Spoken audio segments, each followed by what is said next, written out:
Hello, everyone. Happy Wednesday. You made it. What a beautiful day it is outside. Isn't that so Absolutely nice? Gorgeous. Lots of sun after a pretty rocky start this morning. All right, so Karen, you're going for a swim, and then you end up in the arms of a manatee. I mean, this is awesome. I would love for this to happen to me. I love the fact that they call them sea cows. Because don't they look like cows? Look how cute he is. Look yes, at and that. then, so there's a person that went swimming, and the manatees. This is in a place that's known Crystal for Lake in Florida. Crystal River, Florida. So it looks like they're all in there for that purpose, and she's got her noodle on. But the manatees, I want to go there because the manatees come right up and like give you a hug. Like it sniffed her, and you know he was checking her out, and then all of a sudden he was hugging. He was like, "Come on, I want to give you a little hug."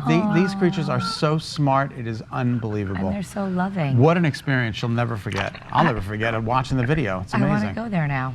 All right. Well, from a manatee to a duckling. Keister the duck. He is the unofficial mascot of the Midland College baseball team. So check him out. He actually lives in one of the dorms. So look at these nuts. There goes Keister, and watch here. They come back again. Now, apparently, the RA is not so happy that Keister the duck is living there, so they're running around. And look at Keister the duck, hysterical. They just run back and forth with Keister the duck chasing them. So they have a GoFundMe page, Kara, because they're trying to raise money to keep Keister the duck in the duckling, the duck world that he belongs in. Right, they're saying that they're the owners of the viral duck. That's what he's become. And their RA is trying to give him lots of fines. And so they want a GoFundMe page so that you can help pay for the fines so they can keep Keister and not have Keister be taken away. Why not, right? Here, there, wherever you go. Celine Dion. Yeah, she has a new job. Pretty incredible. She is now the face. That was pretty good. Thank you. I don't know if those were the right words. I mean, you knew it was Celine, I knew right? it was Celine Dion, yeah. Very good. She's now the face of L'Oreal at the age of 51. God bless her. And she said that this is really helping her shut down body shamers. And she also says, which I thought was so interesting, here she is, an incredible singer, clearly beautiful.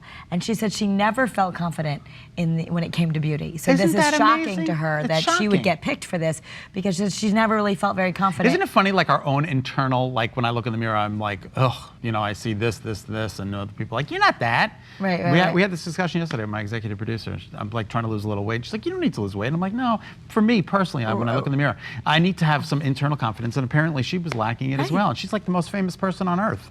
Yeah, one of anyway. them, and she's clearly beautiful, but she never thought of herself that way, and that's probably why they want her to be the face of it, because the world of beauty is changing. L'Oreal. All right, so something else is beautiful, the Mona Lisa, the Louvre, and how would you like to spend a night sleeping in the Louvre next to the Mona Lisa? How do you do that? Well, one lucky winner is going to have a chance to do that. You have to write to Airbnb. Okay. It's a partnership with Airbnb in the Louvre. They say they promise. This is not an April Fool's joke. You're sure? But you have to answer the question.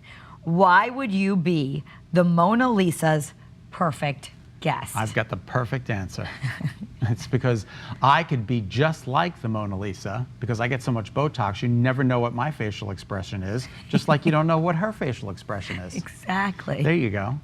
I love it. I have to think. If she wanted someone who just that would be a really unique experience for me because I could just go and be alone, which is never the case. So I would be really quiet, and I wouldn't disturb anything because you would go in there with 6 cameras and 7 correspondents. No, I would be like, oh my God, I want a night alone. I'm just gonna go like sleep in the corner next to the Mona Lisa and have a croissant in the morning. All right, sounds good.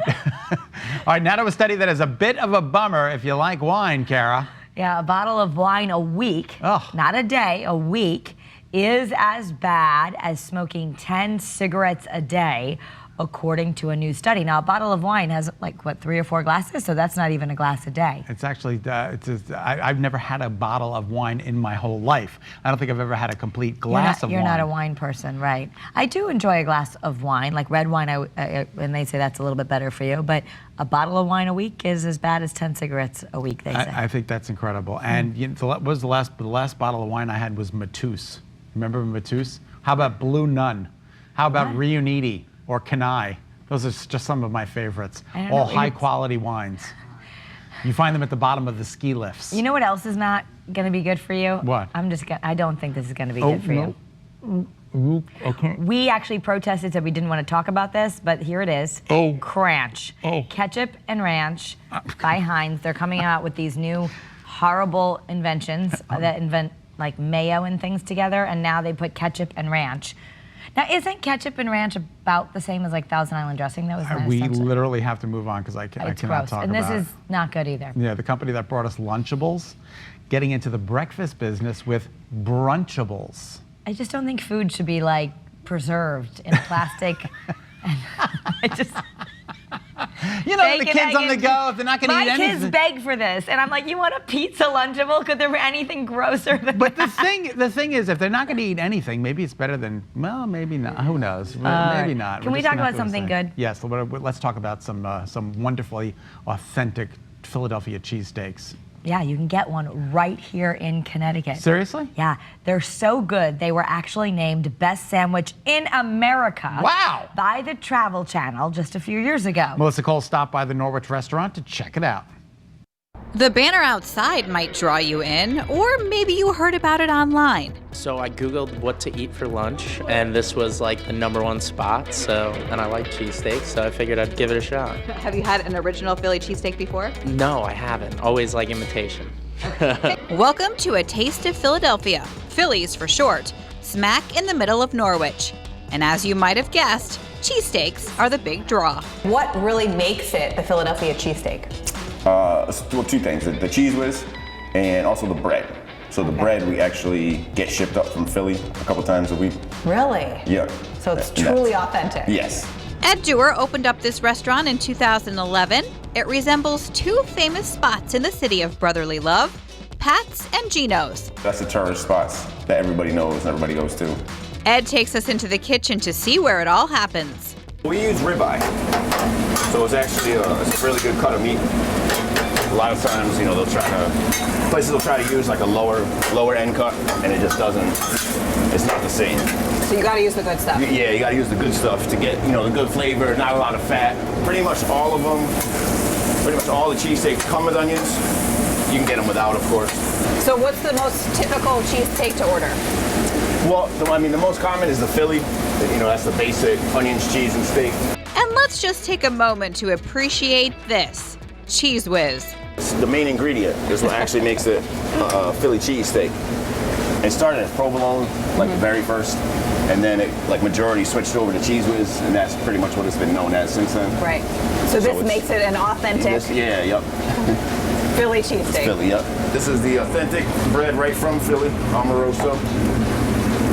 Ribeye steak goes right on top of the onions while the bread toasts. You just kind of mix them up. Get the onions and the steak, nice little mix up together. Then the Cheese Whiz. Oh, you don't skimp on the cheese whiz. No. Yeah, you need to have that in every bite. All right, so then And there you have it. pop that in the bowl, and boom. And this is the original. That's the original. Yep. Looks good. And like a true Philadelphian, you can even eat your cheesesteak right at the counter. Yeah, this is the professionals, the Right. stand-in area only. So, Because people might not know Pat's and Gino's are outside. right. So you just kind of stand and eat. Yeah, and eat it. Yeah. So this was kind of our little homage to that. They also make hoagies on that fresh Philly bread. As we call them in Connecticut, grinders. Yeah. But I see you say not a grinder. Not a grinder.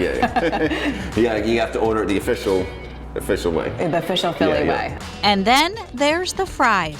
Want the Philly steak cheese fries? The Philly fries? Okay. You won't find those in Philly. Okay.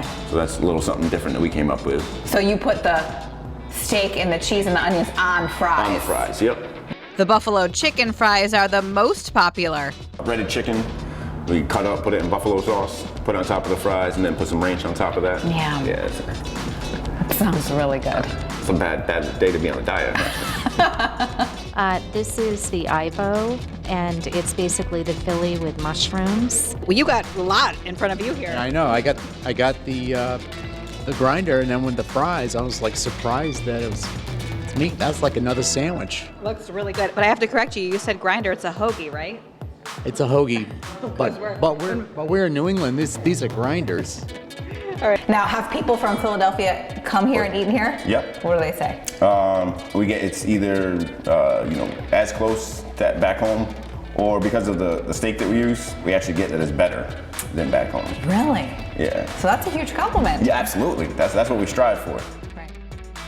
Grinders, Heroes, Hoagies, whatever it is. Looks good. Looks delicious. Philly's is open every day of the week. Check out the website, phillyct.com, for more information. My mouth is watering. We got to head there. All right. We don't know exactly what's coming up, to be totally honest. We do know there's a producer challenge, and this is what we have to work with.